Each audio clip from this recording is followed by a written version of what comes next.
जय हिंद everyone, welcome back to my channel. My name is major Ashish. Russia ने 1987 का आईएनएफ ट्रीटी, जो कि intermediate range nuclear force treaty है, वो इन्होंने कैंसिल कर दी है। मतलब इन्होंने अपने आप को इस ट्रीटी से बाहर कर लिया है और ये न्यूज़ पूरे दुनिया में बहुत तेज़ी से वायरल हो रखा है। ये जो आईएनएफ ट्रीटी साइन हुई थी, ये साइन हुई थी 1987 में।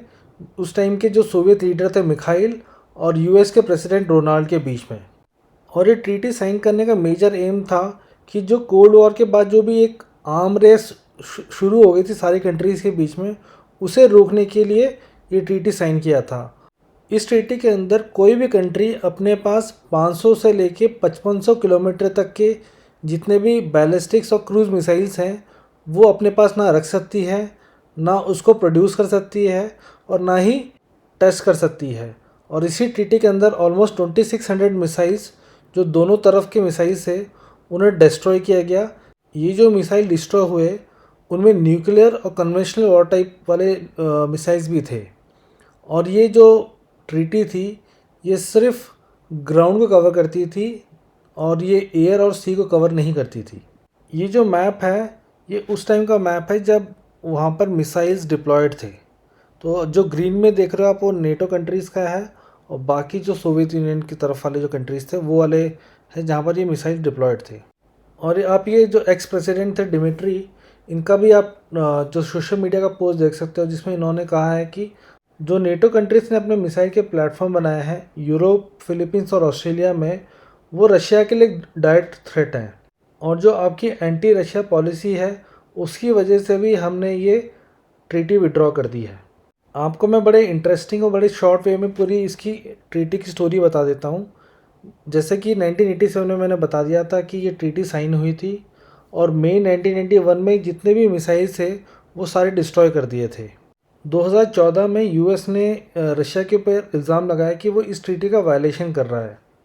और 2017 में इन्होंने एक स्ट्रैटेजी भी पब्लिश करी, जिसमें इन्होंने कहा कि रशिया को कैसे काउंटर करे अगर ये इस ट्रीटी का वायलेशन करता है। 2018 के अक्टूबर में इन्होंने इंटेंशन दिखा दिया था कि हम ये ट्रीटी कैंसिल कर सकते हैं।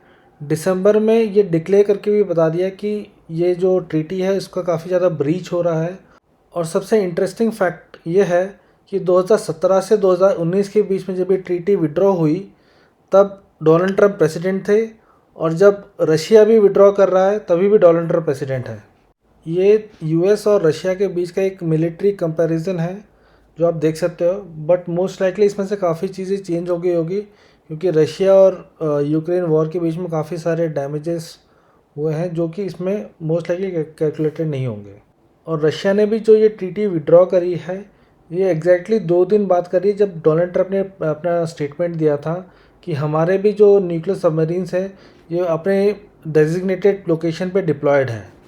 अगर आप दूसरे एंगल से सोचोगे तो यूएस रशिया को एक थ्रेट देना चाह रहा था बाय डिप्लॉइंग द सबमरीन्स। अभी ट्रंप ने भी काफ़ी प्रेशर लगा रखा है कि जो यूक्रेन और रशिया का वॉर है उसे ख़त्म कर दिया जाए, और इन्होंने अपनी डेडलाइन सेट करी है अगस्त 8, और जिसके लिए उन्होंने अपने एक खास एनवॉय को भेजा है स्टीव, जो कि काफ़ी अच्छे नेगोशिएटर हैं। और ये मोस्ट लाइकली 7 जो कि है थर्सडे, तब पहुंचेंगे मॉस्को में। तो देखते हैं कि क्या ये नेगोशिएट कर पाते हैं, क्या यूएस रशिया और यूक्रेन वॉर रुकवाने में सक्सेसफुल हो पाती है या नहीं हो पाती है। ये हमें अगस्त 8 के बारे में कुछ अपडेट मिलेगा, क्योंकि हम सब और पूरी दुनिया चाहते हैं कि वॉर रुके। अभी के लिए इतना ही, फिर मिलेंगे। जय हिंद।